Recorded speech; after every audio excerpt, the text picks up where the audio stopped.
manifesting His presence to you. In the history of salvation, we can say that God can reveal Himself to us in different ways.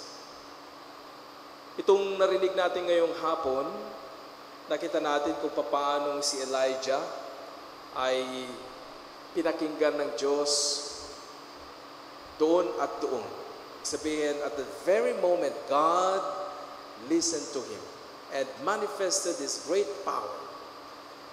So, inimagine ko, sana pag ako'y nagdadasal, ganun din.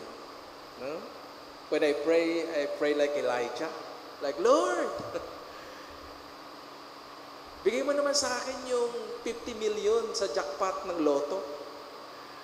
And then, bigla na lang bawa pa ni Lord yung pera. No? Kasi yung simbahan namin, dami pang papagawa, dami tulong. So, pero, hindi eh. No? Hindi. Hindi siya ganun sa akin. And I'm sure, in your own personal experience, hindi rin siya ganun. Because there's another way in which God communicates His presence, His thoughts, and His words to us. It's also Elijah.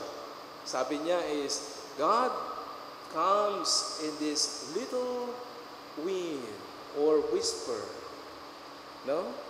And it comes very subtle, very secretly in conveying His message, His presence to us.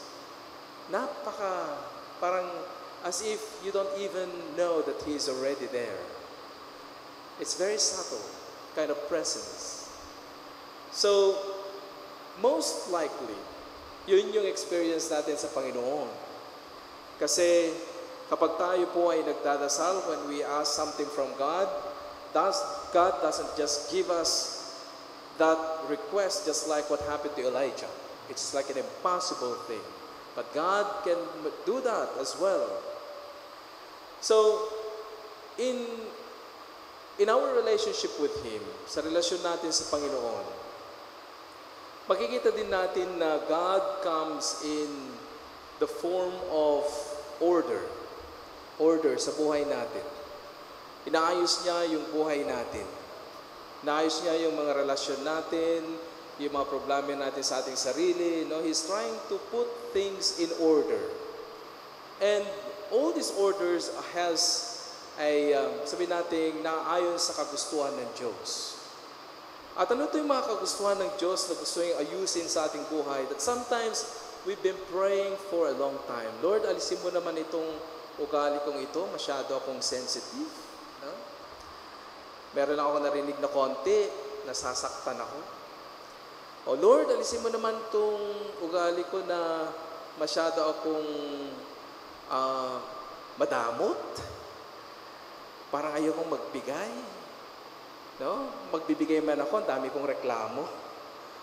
No? O kaya, Lord, alisin mo naman itong ugali kong masyado akong reklamador. Kasi alam ko, hindi ito ako, no? Na I complain a lot. I complain too much. And the Lord comes, no? He listens to all our prayers very quietly. Very quietly. And you don't know that He's already making order in our life. Inaayos na niya yung buhay natin unti-unti. Unti-unti.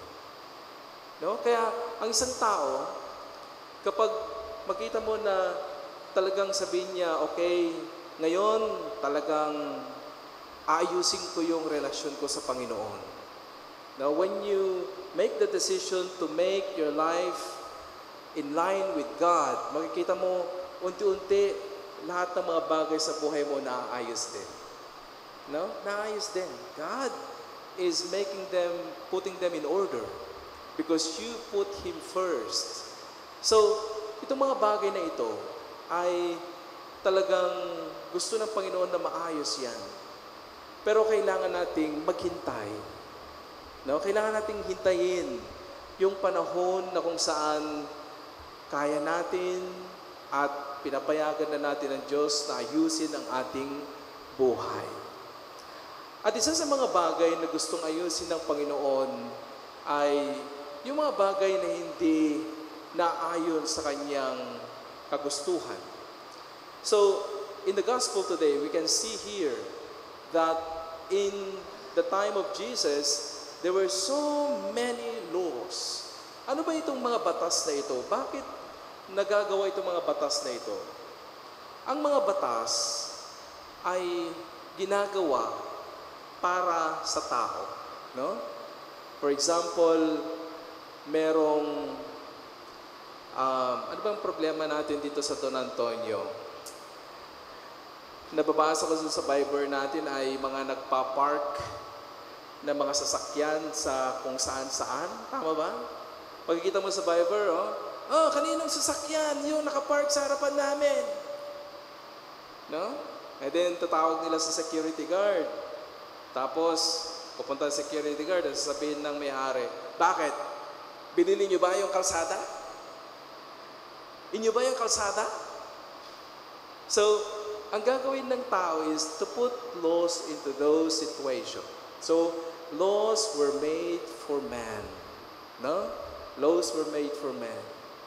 Kaya itong mga batas na ito is, they were designed to make our life, personal life, community life, in order. Kaya kung tingnan mo yung 10 Commandments, yung 10 utos ng Panginoon, if we will follow these 10 Commandments, there will be an order in our family and in our society. Especially our relationship with God. May order yan. Kaya ang Diyos gusto niya yung order, gusto niya yung ayos. Kaya, ang nangyari, nung dumating si Jesus, kasi ang dami niyang parang binabago-bago, no? Sabi niya, mula ngayon, ganito na, ganyan, ganyan. So sabi ng mga nakakarinig sa kanya, is this a new teaching? Bagong batas na kailangan nating sundin. But Jesus said, sabi niya, do not think that I've come to abolish the law or the prophet. I have come not to abolish, but to fulfill. Ano ibig sabihin ng Panginoon dito? Not to abolish, but to fulfill. What God is trying to do here, what Jesus is trying to do here is to put spirit in the law. He's trying to put spirit in the law. Ibig sabihin, now the law is not just what is right and wrong. The law has to have a standard. Does it achieve what it has to achieve?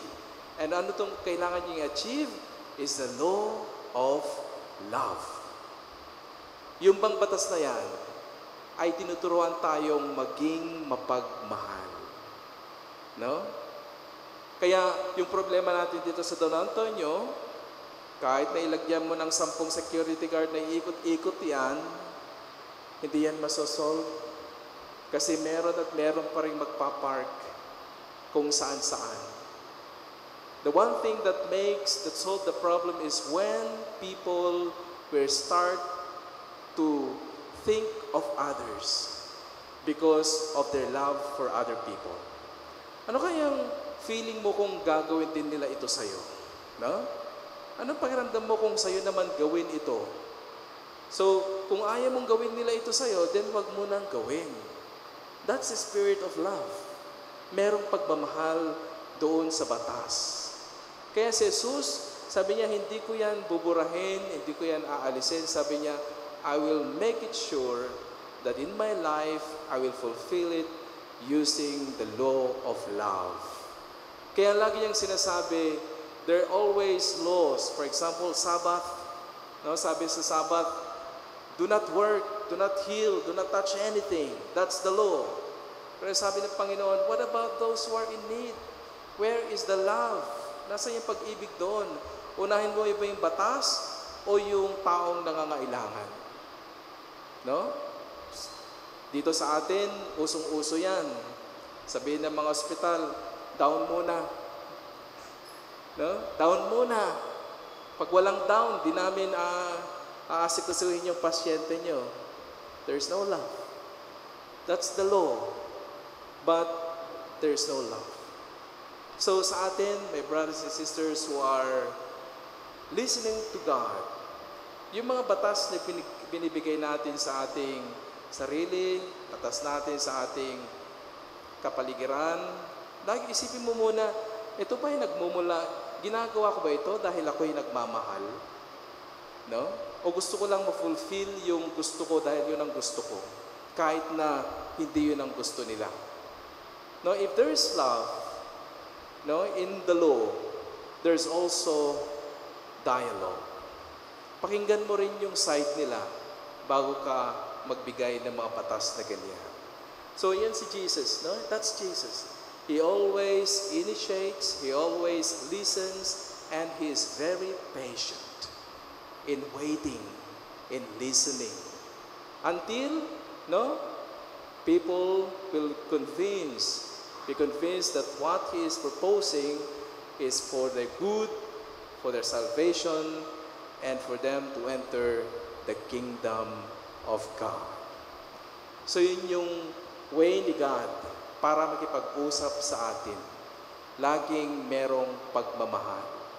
Kaya, my brothers and sisters, siguro ang sinasabi ng Panginoon sa atin is, do you do those things that you do because of love? Dahil ba sa pagmamahal o dahil sa ibang rahilan?